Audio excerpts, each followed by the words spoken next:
Hey everybody, welcome to the Future Podcast. I'm your host Sean Donlan, and I'm here today with a very special guest, good friend of mine, a great friend of mine, Zian, Alladina. How are you, buddy?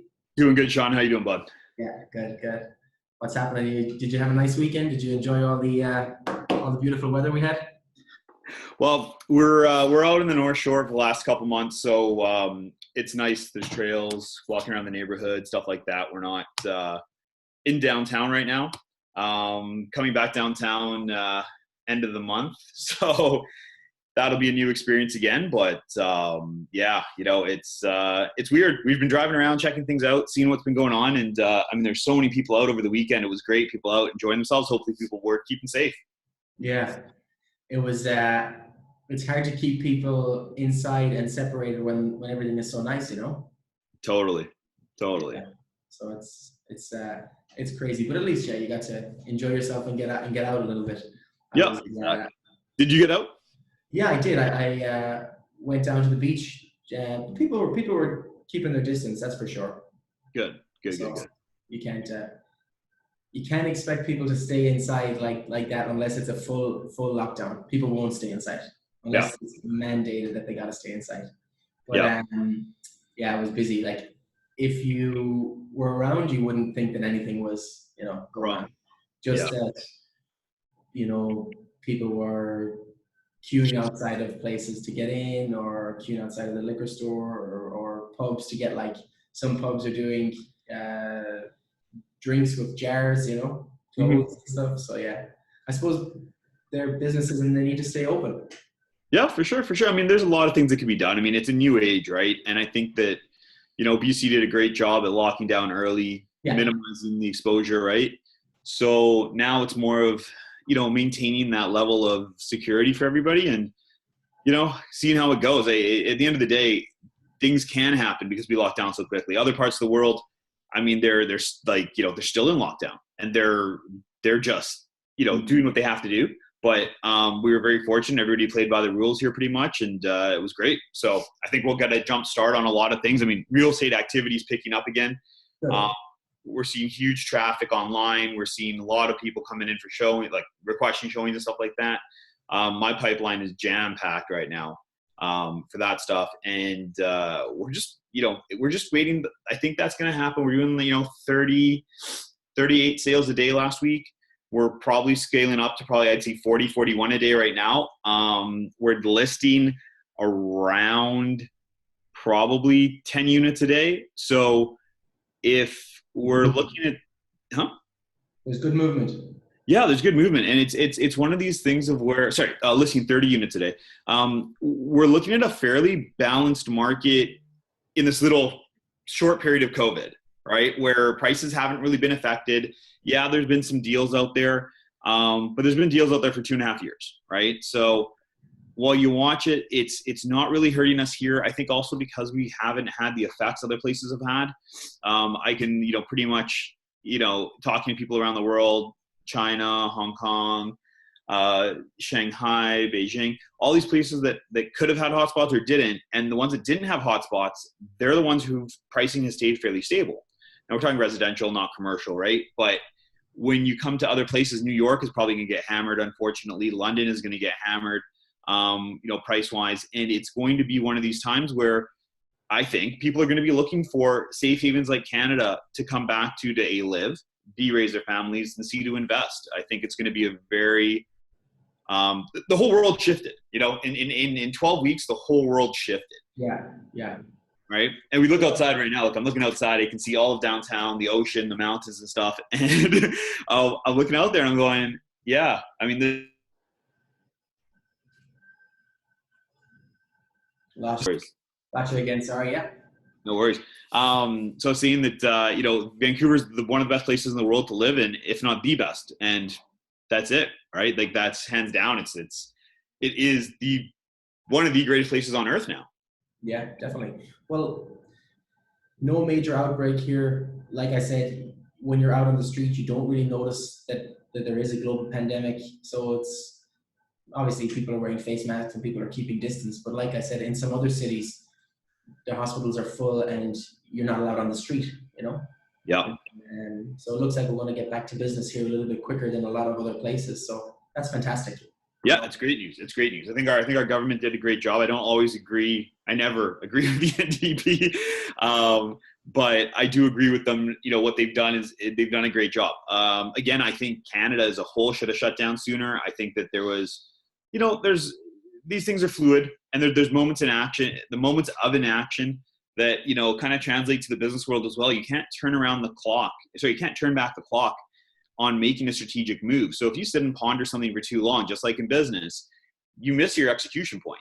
And there were countries around the world that did that. They were pondering, you know, cutting their losses or doing this or doing that. I mean, when you look at the total values in Canada, at least for change in GDP and all that, yeah, it's going to suck. It's 7 or 8% decrease in GDP estimated for this shutdown period. That's not 20%. It's not 30%. It's not the end of the world, right? We can come back from it. We can bounce back a year from now, 2 years from now. Hopefully, all of these things will have changed. And also, if there is a second wave, the governments understand how to operate now. We as the citizens understand what we need to do to be safe and to protect others in our communities. And that's what's going to be the most important part. I think as Canadians, we'll probably, you know, my guesstimate is that we'll weather the second wave, if there is one, much better than other places, other countries, because we got through it this way. And none of us want to see our neighbor or our neighbor's neighbor get ill, right? Yeah, exactly. So just to give people like a background for the podcast, what the podcast is, we get people on who are professionals. They tell us a little bit about themselves, a little bit about what they do, their background, and how they got to where they are.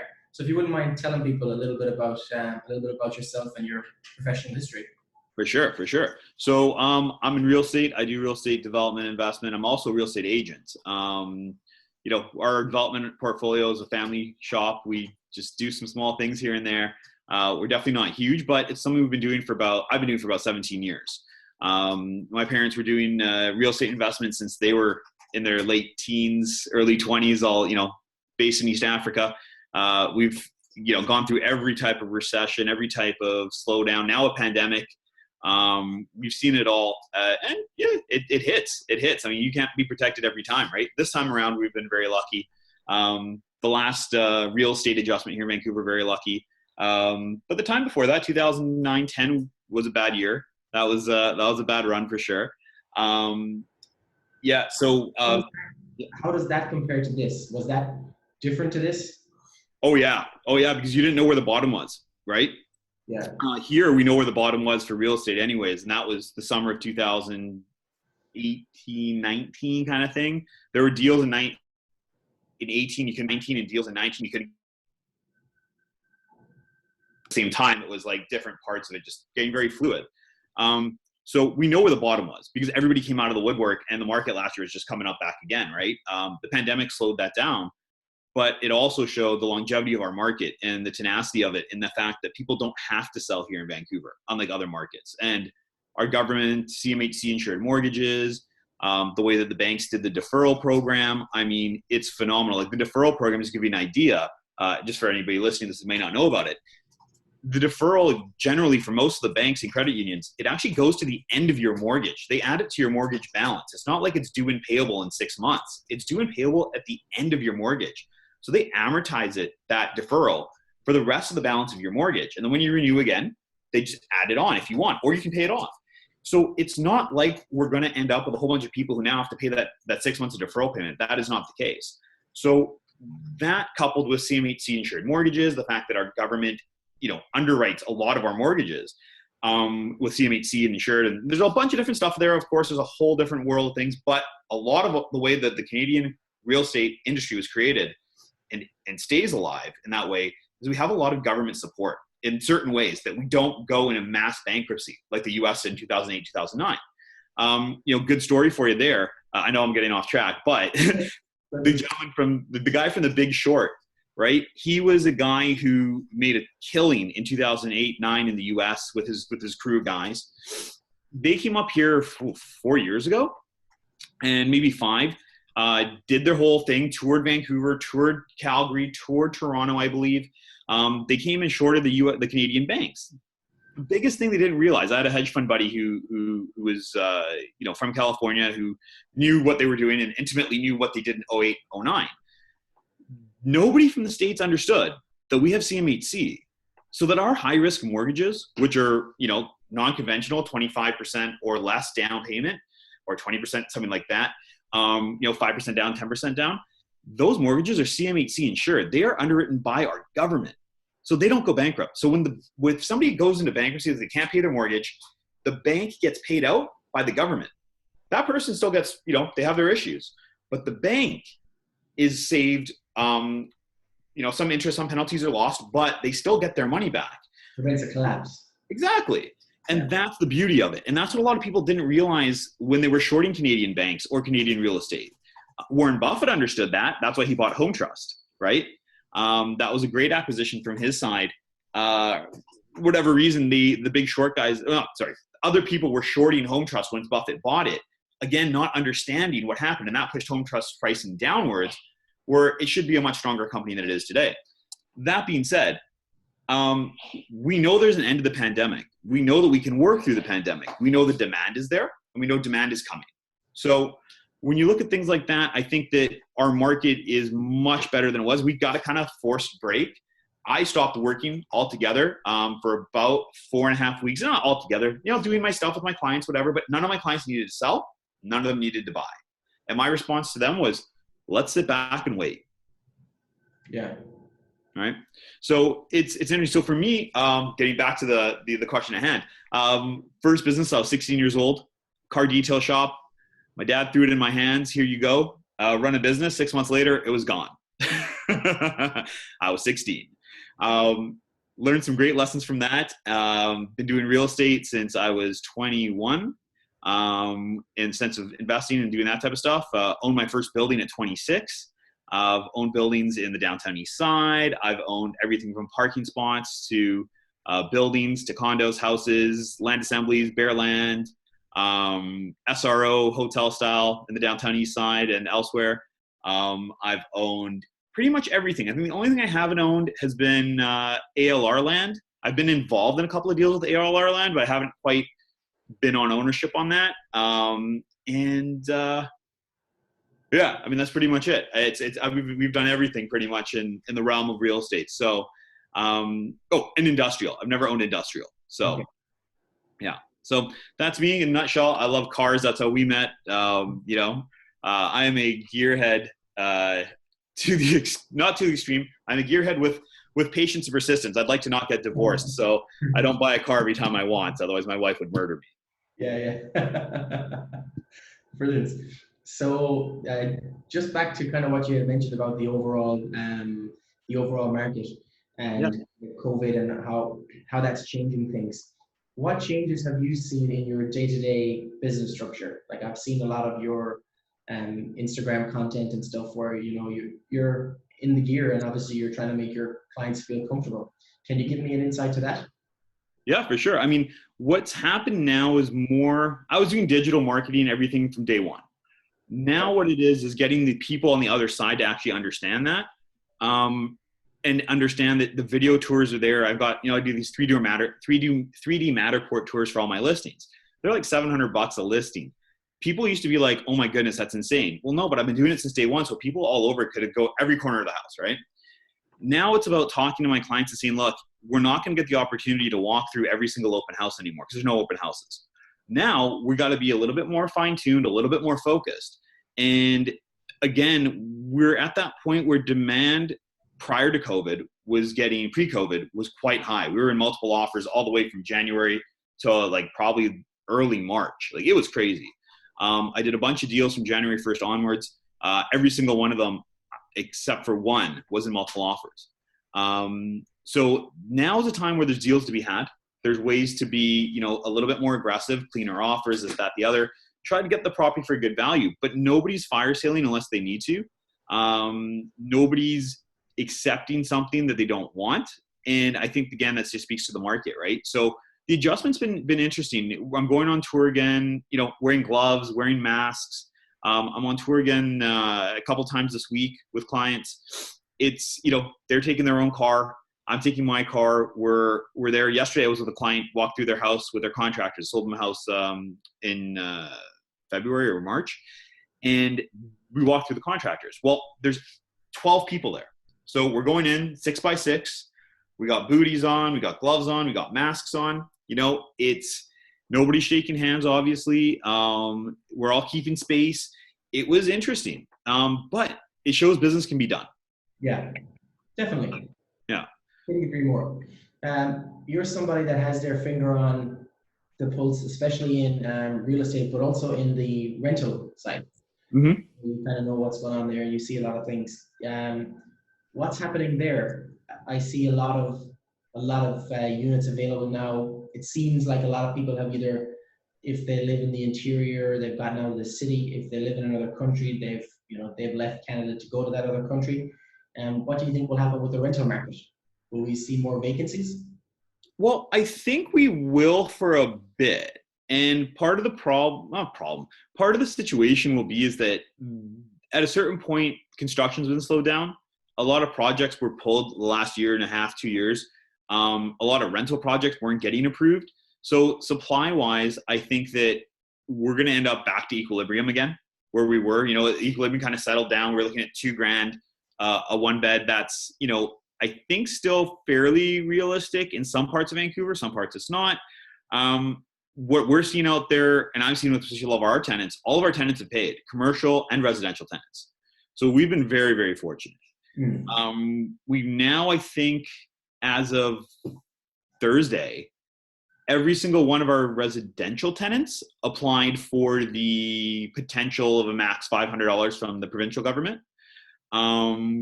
We've been starting to get those deposits in last week and this week. Commercial tenants, they've been paying. It's been good.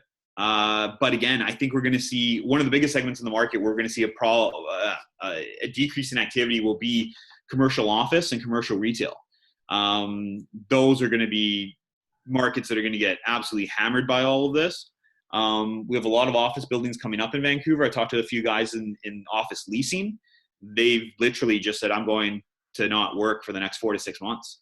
And these are big, big players. And they are just saying there's no demand right now for that. It may come back, it may not. I don't think it will, to be honest. I think there's going to be a lot of repurposing for that type of product. And I also think areas like Robson Street, too many shops will not open again. And that's where the city of Vancouver needs to come in and say, okay, we're going to redevelop Robson Street. We're going to take away the silly restrictions we had, which were just silly, and let people build. Because you're going to have to get rid of these 1-story and 2-story retail spaces and create housing. Yeah, you're totally right. And you see a lot of these places are boarded up, and yeah, it's funny, they put nice art over it to make it look like it's a little bit more friendly, but a lot of those places are just not going to open again. We think that, you know, on the 19th or whatever the date is that people are going back to work, but these places are just going to open. But, you know, some of these places are just closed. And if you've ever run a business, you'll know that you can't just switch the lights off for, you know, 2-3 months and then just go back to business again. Like, you've got staff stocking, new procedure, you know, people afraid to come to your business or whatever it is. Yep. You're going to see a lot of that. I think you're going to see places that just, they don't open again. Those boards just stay up for a while. So I think you're spot on when it comes to commercial. I drove out to South Surrey there recently, last Friday. The amount of, you know, for lease signs that I saw for office buildings was incredible. Yeah. Everywhere, you know, you just saw every, you know, development or every little area where there was, you know, office blocks or a little industrial corner or a little commercial corner, every single one for lease. So that's going to be interesting, because those businesses don't have the cash flow coming in. So it's hard to know what's going to be a safe bet. Yeah. It's going to be a new economy. I mean, I've been watching some of the stuff that's been going on and what's been able to stay, call it pandemic proof. It's interesting. It's interesting. I think proof in your mind. What industries? Tech. If you're in tech as a software developer, you're in app development, you're in interface development, that type of stuff. you are just crushing it. Amazon's still hiring high-level management, logistics people as long as they have an engineering background or understanding their programming or whatever else is there. I think things like Amazon, which we're having a huge building being put up here in Vancouver, are going to be strong in Amazon-related stuff. You've got industries such as textile. That's a huge thing. People that were able to make that shift from just making clothes to making masks. I mean, this is not going to go away anytime soon, unfortunately. So cloth masks, real masks, stuff like that, PPE stuff, sanitizer. I mean, that's an industry now that is going to be massive. I think some of these beer producers are actually going to probably stay in the sanitizer world, because they'll be able to pump out way more sanitizer than they were beer. Yeah. Right? So stuff like that, online shops. I mean, if you have an online presence, you're probably doing okay. Real estate seems to be fairly pandemic proof in the residential side. We're talking Vancouver, we're talking Canada, around the world. Yeah, tech for sure. But what else? Is there anything else really? No, everything's gotten hit really badly, right? Everything's gotten hit. And you look at the stock market, it was acting very unorthodoxly based upon revenues dropping hugely, costs dropping, and then getting these big bailouts in the US. But I mean, that can only go on for so long, and whether they reopen for economy and start to stabilize. Tourism is on its knees. Right. Tourism is on its knees, Yeah, big time. And that's bad because BC is tourism based. But one of the things I think will happen here is that we'll have a lot of inside BC tourism starting again, right? People going to Kelowna, people going to Whistler, like from here. And saying, you know what, I'm going to go vacation at home, which is the province, and get out and about. I think it'll be a good thing for the province to see that, right? Other things that are interesting. Insurance world has been very good because here in BC, ICBCs not have their centers open. So people actually have to go get a whole bunch of stuff done at the insurance office. You've got finance world that is still doing quite good. Mortgages, banking, those people aren't getting laid off at all. Some of the mortgage brokers out there are actually doing more business than they were before, just because people have got the time to get things organized. They're also realizing that it's a good time to get into a new property, refinance, get more money out, because you never know when you want that money for a rainy day, and things like that happen. Right now, the banks are still lending. The rules have changed a little bit depending on the bank, but they're still lending money, and that's massive. Yeah. So. Yeah, you know what, and it's like the old saying goes, tough times don't last, tough people do. Yeah. Before we go, we're nearly out of time here. I just want to ask you a question that I ask most of the guests that come on, and you got sidetracked. I knew we would, and we would just be shooting the breeze. Yep. If you have any, 21, 22-year-old guys listening to this, or whatever, or 41, we don't care. And you want to give them a little bit of advice about how to get through this or how to improve their productivity, their business, anything, what advice would you give them? 3 things. Keep your costs down, especially if you're young. No need to be flashy. Instagram doesn't last forever. 2, you've got buy property. One thing that we've seen through all of these ups and downs is property always holds its value, especially in Canada. Calgary excluded, unfortunately. Alberta excluded, unfortunately. But if you're able to buy and hold for a long term. 3, set your goals and focus. There's been times when I wasn't focused. 2 years went by, 3 years went by. And I looked back and I went, wow, I wasn't focused. I was too busy partying or hanging out, doing stuff, right? Traveling. I've lived on other parts of the world a bunch of times. And when you come back to it and you realize, oh my God, I spent 24 months of my time not doing anything. And now I've missed the opportunity. Again, you can't turn back the clock. Going right back to the beginning of the interview, you can't turn back the clock, right? So you got to do it now and stay focused. If you don't stay focused, you're not going to win. So 1, keep your costs down. 2, get into real estate. 3, focus. 100%. Hey man, thanks so much for coming on. If people want to find you online, where can they go? Zian sells YVR on Instagram and Facebook. So that's ZIAN sells YVR on Instagram and Facebook, mlwebsite.com as well. Cool. And if people want to see your automotive you want to see me on Instagram on my car stuff, it's Alec Choi, ALEC.CHOY. And yeah, just a character name. Keeps me covert on that side of the world, but come check out come check out some of my rides.